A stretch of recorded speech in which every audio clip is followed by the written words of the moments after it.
Case of Identity by Sir Arthur Conan Doyle. My dear fellow, said Sherlock Holmes, as we sat on either side of the fire in his lodgings at Baker Street. Life is infinitely stranger than anything which the mind of man could invent. We would not dare to conceive the things which are really mere commonplaces of existence. If we could fly out of that window hand in hand, hover over this great city, gently remove the roofs, and peep in at the queer things which are going on, the strange coincidences, the plannings, the cross-purposes, the wonderful chains of events, working through generations, and leading to the most outre results, it would make all fiction with its conventionalities and foreseen conclusions most stale and unprofitable. And yet I am not convinced of it, I answered. The cases which come to light in the papers are, as a rule, bald enough, and vulgar enough. We have in our police reports realism pushed to its extreme limits, and yet the result is, it must be confessed, neither fascinating nor artistic. A sudden selection and discretion must be used in producing a realistic effect, remarked Holmes. This is wanting in the police report. While more stress is laid, perhaps, on the platitudes of the magistrate than upon the details, which to an observer contain the vital essence of the whole matter. Depend on it, there is nothing so unnatural as the commonplace. I smiled and shook my head. I can quite understand your thinking so, I said. Of course, in your position, an unofficial adviser, and helper to everybody who is absurdly puzzled. Throughout 3 continents, you are brought in contact with all that is strange and bizarre. But here, I picked up the morning paper from the ground. Let us put it to a practical test. Here is the first heading upon which I come. A husband's cruelty to his wife. There is half a column of print, but I know without reading it that it's all perfectly familiar to me. There is, of course, the other woman, the drink, the push, the blow, the bruise, the sympathetic sister or landlady. The crudest of writers could invent nothing more crude. Indeed, your example is an unfortunate one for your argument, said Holmes, taking the paper and glancing his eye down it. This is the Dundas separation case, and as it happens I was engaged in clearing up some small points in connection with it. The husband was a teetotaler. There was no other woman, and the conduct complained of was that he had drifted into the habit of winding up every meal by taking out his false teeth and hurling them at his wife, which, you will allow, is not an action likely to occur to the imagination of the average storyteller. Take a pinch of snuff, Doctor, and acknowledge that I have scored over you in your example. He held out his snuff-box of old gold, with a great amethyst in the centre of the lid. Its splendour was in such contrast to his homely ways and simple life that I could not help commenting on it. Ah, said he, I forgot that I had not seen you for some weeks.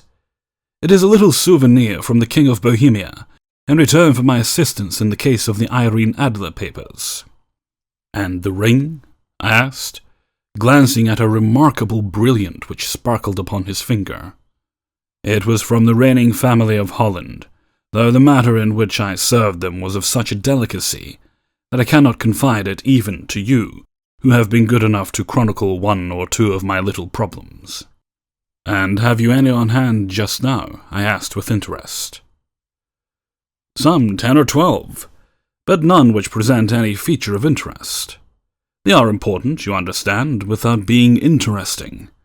Indeed, I have found that it is usually in unimportant matters there is a field for the observation, and for the quick analysis and cause and effect which gives the charm to an investigation. The larger crimes are apt to be simpler, for the bigger the crime, the more obvious, as a rule, is the motive. In these cases, save for the one rather intricate matter, which has been referred to me from Marseille, there is nothing which presents any feature of interest. It is possible, however, that I may have something better before very many minutes are over. For this is one of my clients, or I am much mistaken. He had risen from his chair and was standing between the parted blinds, gazing down into the dull and neutral-tinted London street.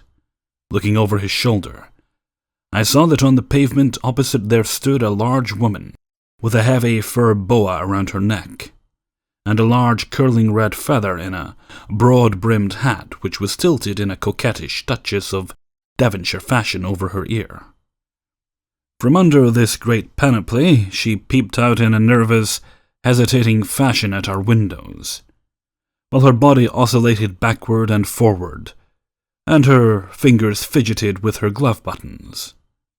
Suddenly, with a plunge, as of the swimmer who leaves the bank, she hurried across the road, and we heard the sharp clang of the bell. "I have seen those symptoms before," said Holmes, throwing his cigarette into the fire. "Oscillation upon the pavement always means an affaire de coeur.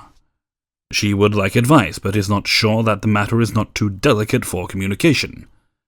And yet even here we may discriminate. When a woman has been seriously wronged by a man, she no longer oscillates, and the usual symptom is a broken bell wire. Here we may take it that there is a love matter, but that the maiden is not so much angry as perplexed or grieved. But here she comes in person to resolve our doubts." As he spoke, there was a tap at the door, and the boy in buttons entered to announce Miss Mary Sutherland, while the lady herself loomed behind his small black figure, like a full-sailed merchantman behind a tiny pilot boat. Sherlock Holmes welcomed her with the easy courtesy for which he was remarkable, and having closed the door and bowed her into a chair, he looked her over in the minute yet abstracted fashion which was peculiar to him. "Do you not find," he said, "that with your short sight it is a little trying to do so much typewriting?" "I did at first," she answered, "but now I know where the letters are without looking." Then, suddenly realizing the full purport of his words, she gave a violent start and looked up, with fear and astonishment on her broad, good-humoured face. "You've heard about me, Mr. Holmes," she cried.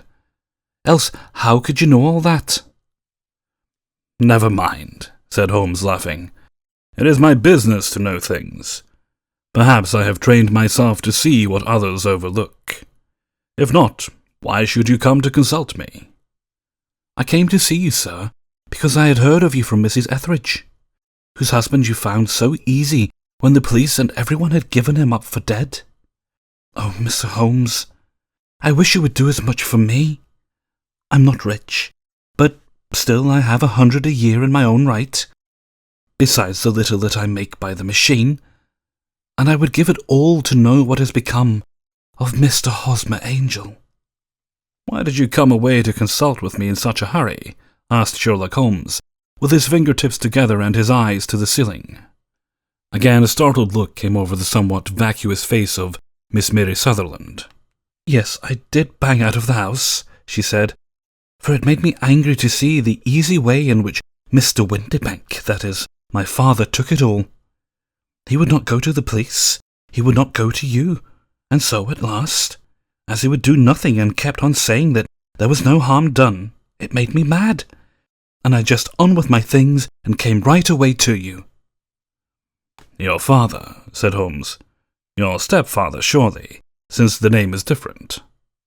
"Yes, my stepfather. I call him father, though it sounds funny too, for he is only 5 years and 2 months older than myself."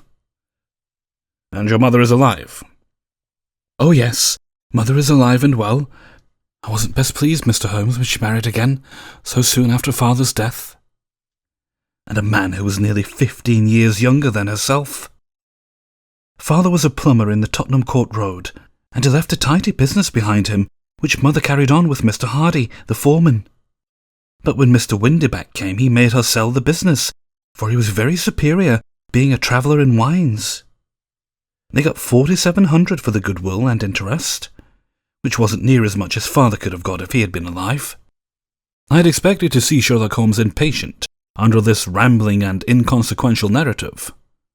But, on the contrary, he listened with the greatest concentration of attention.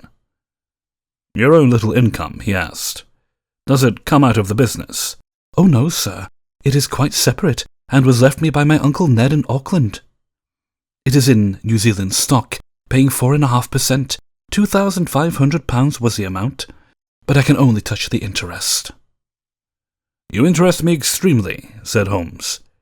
"And since you draw so large a sum as 100 a year, with what you earn into the bargain, you no doubt travel a little and indulge yourself in every way.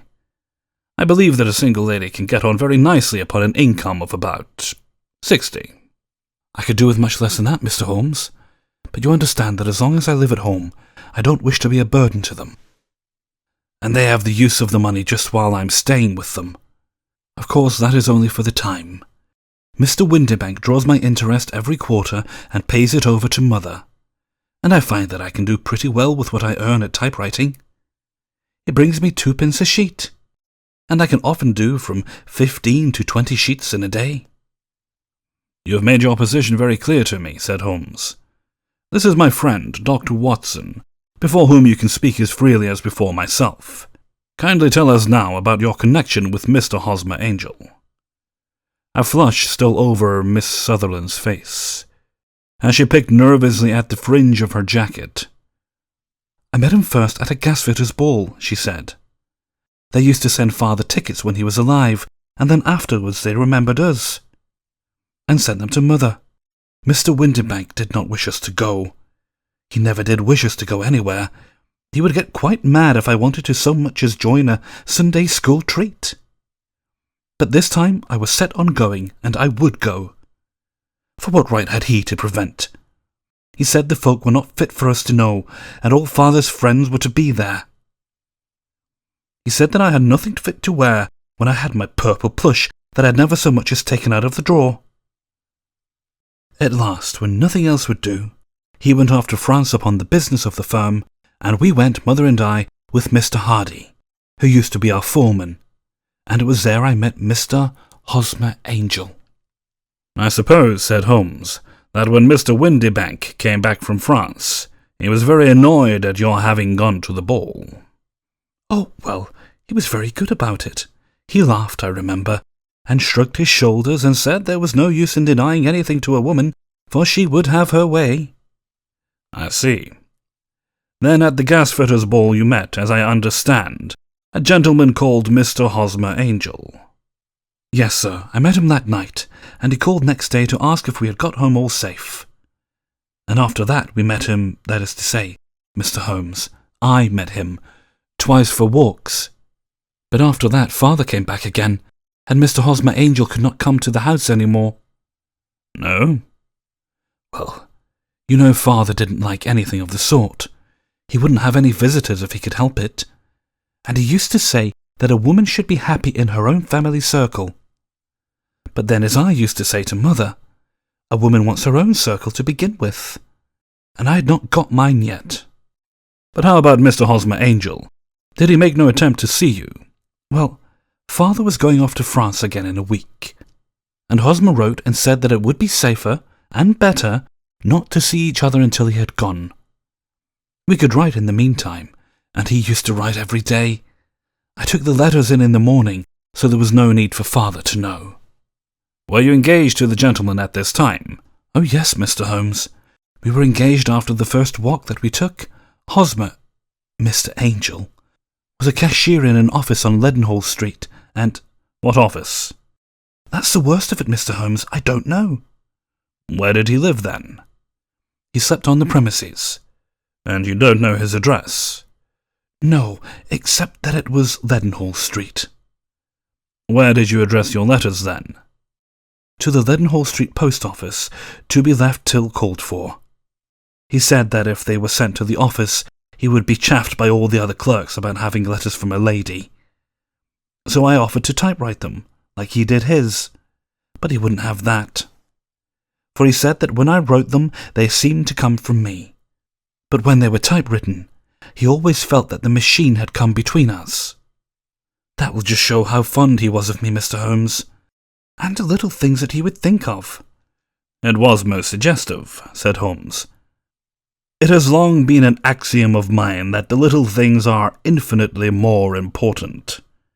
Can you remember any other little things about Mr. Hosmer Angel? He was a very shy man, Mr. Holmes. He would rather talk with me in the evening than in the daylight, for he said that he hated to be conspicuous. Very retiring and gentlemanly he was. Even his voice was gentle.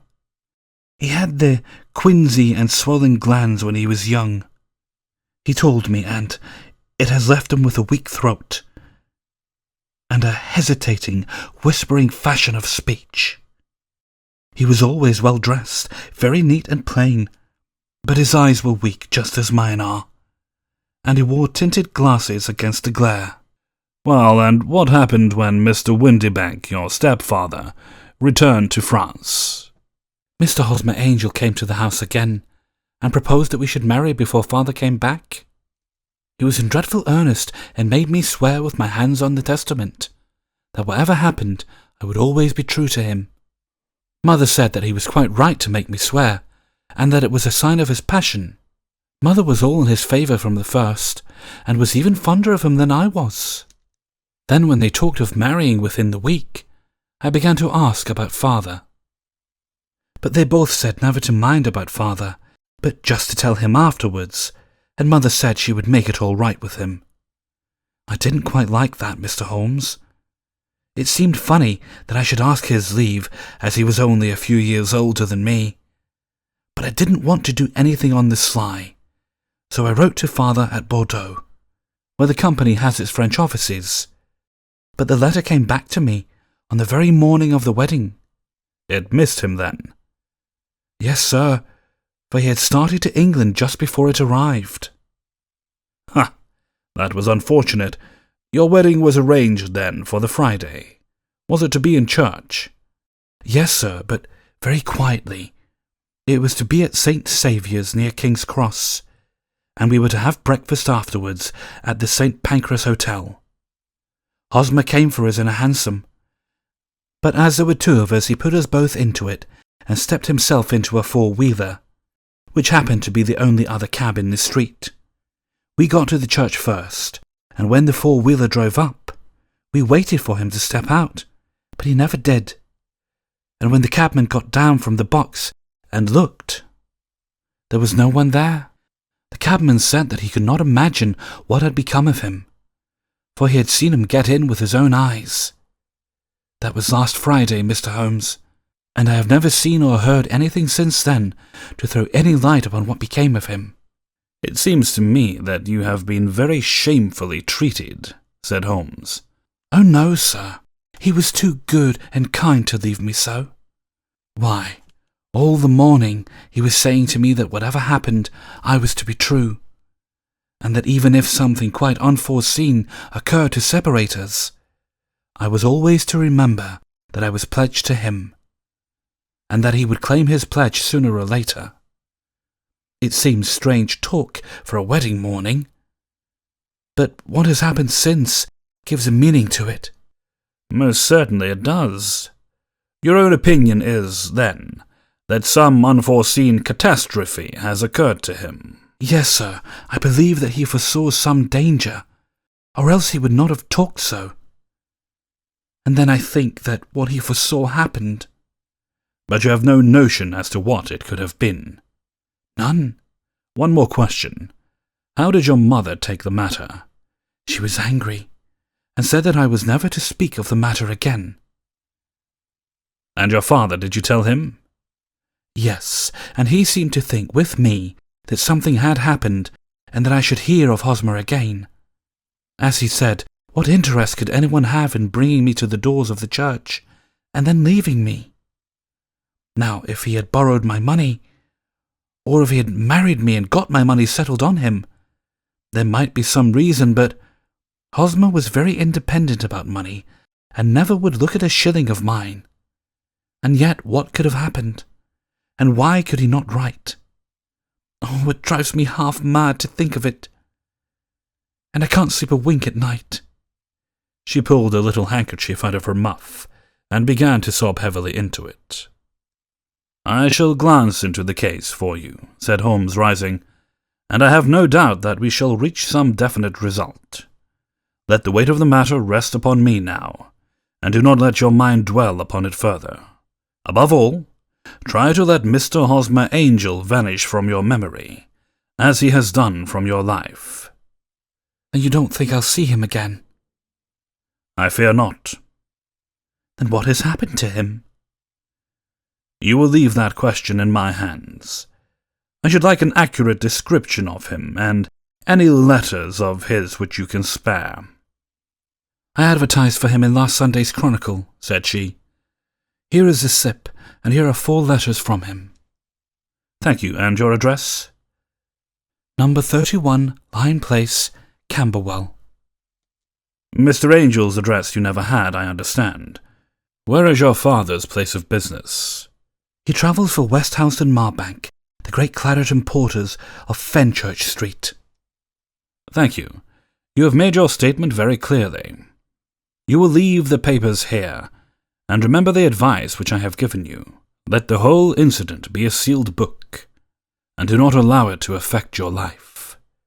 You are very kind, Mr. Holmes, but I cannot do that.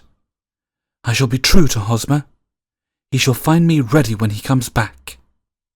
For all the preposterous hat and vacuous face, there was something noble in the simple faith of our visitor, which compelled our respect. She laid her little bundle of papers upon the table and went her way, with a promise to come again whenever she might be summoned. Sherlock Holmes sat silent for a few minutes, with his fingertips still pressed together, his legs stretched out in front of him, and his gaze directed upward to the ceiling. Then he took down from the rack the old and oily clay pipe, which was to him as a counsellor, and, having lit it, he leaned back in his chair with the thick blue cloud wreaths spinning up from him, and a look of infinite languor in his face. "Quite an interesting study, that maiden," he observed. "I found her more interesting than her little problem, which, by the way, is rather a trite one. You will find parallel cases if you consult my index. In Andover in 77, and there was something of the sort at The Hague last year. Old as is the idea, however, there were 1 or 2 details which were new to me, but the maiden herself was most instructive. You appear to read a good deal upon her which was quite invisible to me," I remarked. "Not invisible, but unnoticed, Watson. You did not know where to look, and so you missed all that was important. I can never bring you to realize the importance of sleeves, the suggestiveness of thumbnails, or the great issues that may hang from a bootlace. Now, what did you gather from that woman's appearance? Describe it." "Well, she had a slate-coloured, broad-rimmed straw hat, with a feather of a brickish red. Her jacket was black, with black beads sewn upon it, and a fringe of little black jet ornaments. Her dress was brown, rather dark than coffee colour, with a little purple plush at the neck and sleeves. Her gloves were greyish and were worn through at the right forefinger. Her boots I didn't observe. She had small, round, hanging gold earrings, and a general air of being fairly well-to-do in a vulgar, comfortable, easy-going way." Sherlock Holmes clapped his hands softly together and chuckled. "On my word, Watson, you are coming along wonderfully. You have really done very well indeed. It is true that you have missed everything of importance, but you have hit upon the method, and you have a quick eye for colour. Never trust to general impressions, my boy, but concentrate yourself upon details. My first glance is always at a woman's sleeve. In a man, it is perhaps better first to take the knee of the trouser. As you observe, this woman had plush upon her sleeves, which is a most useful material for showing traces. The double line a little above the wrist, where the typewritist presses against the table, was beautifully defined. The sewing machine, of the hand type, leaves a similar mark, but only on the left arm, and on the side of it farthest from the thumb, instead of being right across the broadest part, as this was. I then glanced at her face, and observing the dint of a pince-nez at either side of her nose, I ventured a remark upon short sight and typewriting which seemed to surprise her. It surprised me. But surely it was obvious. I was then much surprised and interested on glancing downward to observe that, though the boots which she was wearing were not unlike each other, they were really odd ones, the one having a slightly decorated toe cap, and the other a plain one. One was buttoned only in the 2 lower buttons out of 5, and the other at the 1st, 3rd, and 5th. Now, when you see that a young lady, otherwise neatly dressed, has come away from home with odd boots, half-buttoned, it is no great deduction to say that she came away in a hurry. And what else? I asked, keenly interested, as I always was, by my friend's incisive reasoning. I noted in passing that she had written a note before leaving home, but after being fully dressed. You observed that her right glove was torn at the forefinger, but you did not apparently see that both glove and finger were stained with violet ink. She had written in a hurry, and dipped her pen too deep. It must have been this morning, or the mark would not remain clear upon the finger. All this is assuming, though rather elementary. But I must go back to business, Watson. Would you mind reading me the advertised description of Mr. Hosmer Angel? I held the little printed slip to the light. Missing, it said. On the morning of the 14th, a gentleman named Hosmer Angel, about 5 feet 7 inches in height, strongly built, sallow complexion, black hair, a little bald in the center, bushy, black side whiskers and mustache, tinted glasses, slight infirmity of speech, was dressed when last seen in black frock coat, faced with silk black waistcoat, gold Albert chain, and grey Harris tweed trousers with brown gaiters over elastic-sided boots. Known to have been employed in an office in Leadenhall Street. Anybody bringing? That will do, said Holmes. As to the letters, he continued, glancing over them, they are very commonplace, absolutely no clue in them to Mr. Angel save that he quoted Balzac once. There is one remarkable point which will no doubt strike you. They are typewritten, I remarked. Not only that, but the signature is typewritten. Look at the neat little Hosmer Angel at the bottom. There is a date, you see, but no superscription except Leadenhall Street, which is rather vague. The point about the signature is very suggestive. In fact, we may call it conclusive. Of what? My dear fellow, is it possible you do not see how strongly it bears upon the case? I cannot say that I do, unless it were that he wished to be able to deny his signature if an action for breach of promise were instituted. No, that was not the point. However, I shall write 2 letters which should settle the matter. One is to a firm in the city, the other is to the young lady's stepfather, Mr. Windybank, asking him whether he could meet us here at 6 o'clock tomorrow evening. It is just as well that we should do business with the male relatives. And now, Doctor, we can do nothing until the answers to those letters come, so we may put our little problem upon the shelf for the interim. I had so many reasons to believe in my friend's subtle powers of reasoning and extraordinary energy in action, that I felt he must have some solid grounds for the assured and easy demeanour with which he treated the singular mystery which he had been called upon to fathom. Once only had I known him to fail, in the case of the King of Bohemia and of the Irene Adler photograph. But when I looked back to the weird business of the sign of 4 and the extraordinary circumstances connected with the study in scarlet, I felt that it would be a strange tangle indeed, which he could not unravel. I left him then, still puffing at his black clay pipe, with the conviction that when I came again on the next evening, I would find that he held in his hands all the clues which would lead up to the identity of the disappearing bridegroom, of Miss Mary Sutherland. A professional case of great gravity was engaging my own attention at the time, and the whole of the next day I was busy at the bedside of the sufferer. It was not until close upon 6 o'clock that I found myself free and was able to spring into a hansom and drive to Baker Street. half afraid that I might be too late to assist at the denouement of our little mystery. I found Sherlock Holmes alone, however, half asleep with his long, thin form curled up in the recesses of his armchair. A formidable array of bottles and test tubes, with the pungent, cleanly smell of hydrochloric acid, told me that he had spent his day in the chemical work which was so dear to him. "Well, have you solved it?" I asked as I entered. "Yes, it was the bisulfate of baryta." No, the mystery," I cried. "Oh, that!" "I thought of the salt that I have been working upon. There was never any mystery in the matter, though. As I said yesterday, some of the details are of interest.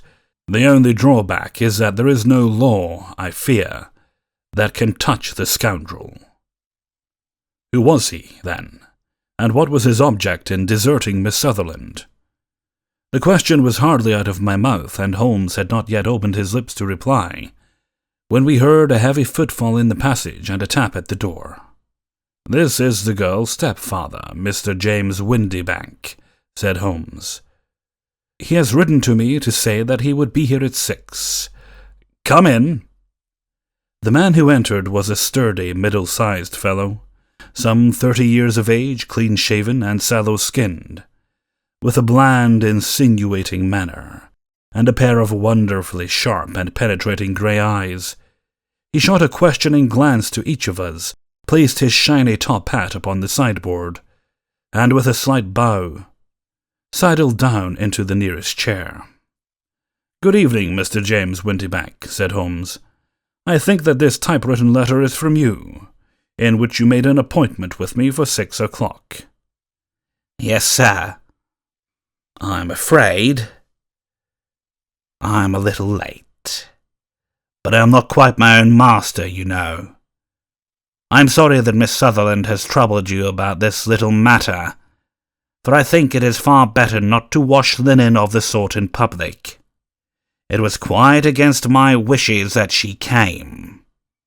But she is a very excitable, impulsive girl, as you may have noticed, and she is not easily controlled when she has made up her mind on a point. Of course, I did not mind you so much as you are not connected with the official police. But it is not pleasant to have a family misfortune like this nosed abroad. Besides, it is a useless expense, for how could you possibly find this Hosmer Angel?"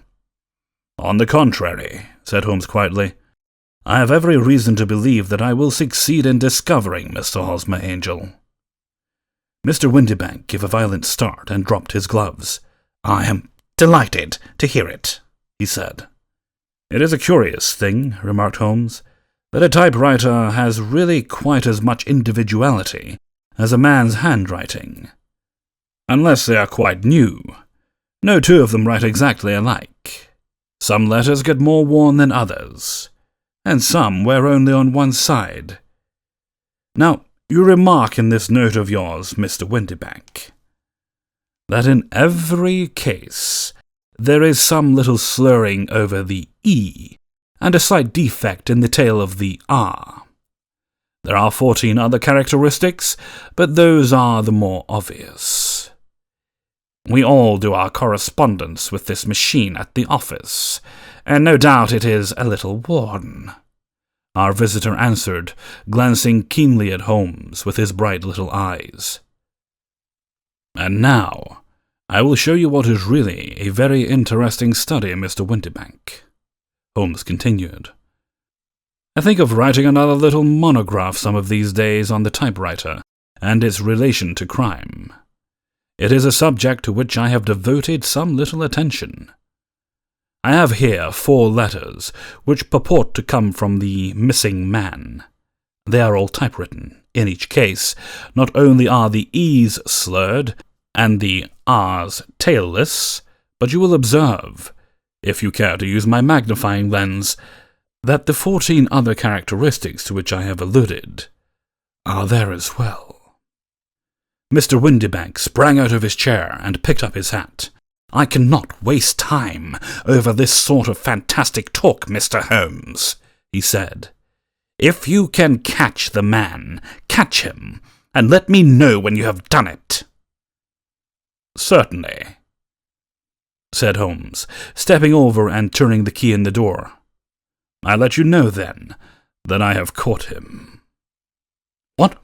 Where?" shouted Mr. Windibank, turning white to his lips and glancing about him like a rat in a trap. "Oh, it won't do, really it won't," said Holmes suavely. "There is no possible getting out of it, Mr. Windibank. It is quite too transparent. And it was a very bad compliment when you said that it was impossible for me to solve so simple a question." "That's right. Sit down and let us talk it over." Our visitor collapsed into a chair, with a ghastly face and a glitter of moisture on his brow. It's not actionable," he stammered. "I am very much afraid that it is not, but between ourselves, Mr. Windibank, it was as cruel and selfish and heartless a trick, in a petty way, as ever came before me. Now, let me just run over the course of events, and you will contradict me if I go wrong."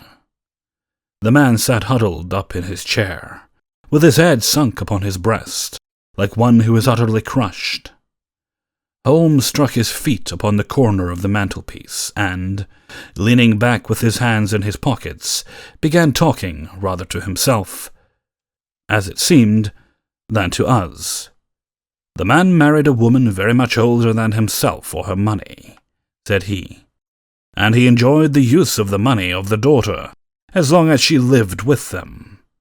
It was a considerable sum for people in their position, and the loss of it would have made a serious difference. It was worth an effort to preserve it. The daughter was of a good, amiable disposition, but affectionate and warm-hearted in her ways, so it was evident that with her fair personal advantages, and her little income, she would not be allowed to remain single long. Now her marriage would mean, of course, the loss of 100 a year. So what does her stepfather do to prevent it? He takes the obvious course of keeping her at home, and forbidding her to seek the company of people of her own age. But soon he found that would not answer forever. She became restive, insisted upon her rights, and finally announced her positive intention of going to a certain ball. What does her clever stepfather do then? He conceives an idea, more creditable to his head than his heart. With the connivance and assistance of his wife, he disguised himself, covered those keen eyes with tinted glasses, masked the face with a mustache and a pair of bushy whiskers, sunk that clear voice into an insinuating whisper, and doubly secure on account of the girl's short eyesight, he appears as Mr. Hosmer Angel, and keeps off other lovers by making love himself. "It was only a joke at first," groaned our visitor. "We never thought that she would have been so carried away." "Very likely not. However that may be, the young lady was very decidedly carried away, and having quite made up her mind that her stepfather was in France, the suspicion of treachery never for an instant entered her mind. She was flattered by the gentleman's attentions, and the effect was increased by the loudly expressed admiration of her mother. Then Mr. Angel began to call, for it was obvious that the matter should be pushed as far as it would go, if a real effect were to be produced. There were meetings and an engagement, which would finally secure the girl's affections from turning towards anyone else. But the deception could not be kept up forever. These pretend journeys to France were rather cumbrous. The thing to do was clearly to bring the business to an end in such a dramatic manner that it would leave a permanent impression upon the young lady's mind and prevent her from looking upon any other suitor for some time to come. Hence these vows of fidelity exacted upon a testament, and hence also the allusions to a possibility of something happening on the very morning of the wedding. James Windibank wished Miss Sutherland to be bound to Hosmer Angel, and so uncertain as to his fate that for 10 years to come, at any rate, she would not listen to another man.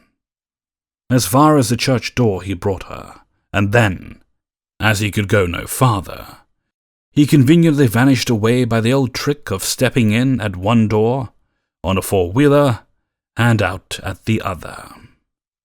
I think that was the chain of events. Mr. Windibank. Our visitor had recovered something of his assurance, while Holmes had been talking, and he rose from his chair now with a cold sneer upon his face. "It may be so, or it may not, Mr. Holmes," said he. "But if you are so very sharp, you ought to be sharp enough to know that it is you who are breaking the law now, and not me. I have done nothing actionable from the first, but as long as you keep that door locked, you lay yourself open to an action for assault and illegal constraint. The law cannot, as you say, touch you," said Holmes, unlocking and throwing open the door. "Yet there never was a man who deserved punishment more. If the young lady has a brother or a friend, he ought to lay a whip across your shoulders, by Jove," he continued, flushing up at the sight of the bitter sneer upon the man's face. "It is not part of my duties to my client, but here's a hunting crop handy, and I think I shall just treat myself to—" He took 2 swift steps to the whip, but before he could grasp it, there was a wild clatter of steps upon the stairs. The heavy hall door banged, and from the window we could see Mr. James Windibank running at the top of his speed down the road. "There's a cold-blooded scoundrel," said Holmes, laughing as he threw himself down into his chair once more. "That fellow will rise from crime to crime, until he does something very bad and ends on the gallows. This case has, in some respects, been not entirely devoid of interest." "I cannot now entirely see all the steps of your reasoning," I remarked. "Well, of course it was obvious from the first that this Mr. Hosmer Angel must have some strong object for his curious conduct. And it was equally clear that the only man who really profited by the incident, as far as we could see, was the stepfather. Then the fact that the 2 men were never together, but that only one always appeared when the other was away, was suggestive. So were the tinted spectacles and the curious voice, which both hinted at a disguise, as did the bushy whiskers. My suspicions were all confirmed by his peculiar action in typewriting his signature, which of course inferred that his handwriting was so familiar to her that she would recognize even the smallest sample of it. You see all these isolated facts together with many minor ones, all pointed in the same direction." "And how did you verify them?" "Having once spotted my man, it was easier to get corroboration. I knew the firm for which this man worked, having taken the printed description. I eliminated everything from it which could be the result of a disguise, the whiskers, the glasses, the voice, and I sent it to the firm, with a request that they would inform me whether it answered to the description of any of their travellers. I had already noticed the peculiarities of the typewriter, and I wrote to the man himself at his business address, asking him if he would come here. As I expected, his reply was typewritten, and revealed the same trivial but characteristic defects. The same post brought me a letter from Westhouse and Marbank, on Fenchurch Street, to say that the description tallied in every respect with that of their employee, James Windibank. Voilà tout. And Miss Sutherland. If I tell her, she will not believe me. You may remember the old Persian saying, 'There is danger for him who taketh the tiger cub, and danger also for whoso snatches a delusion from a woman.' There is as much sense in Hafiz as in Horace, and as much knowledge of the world."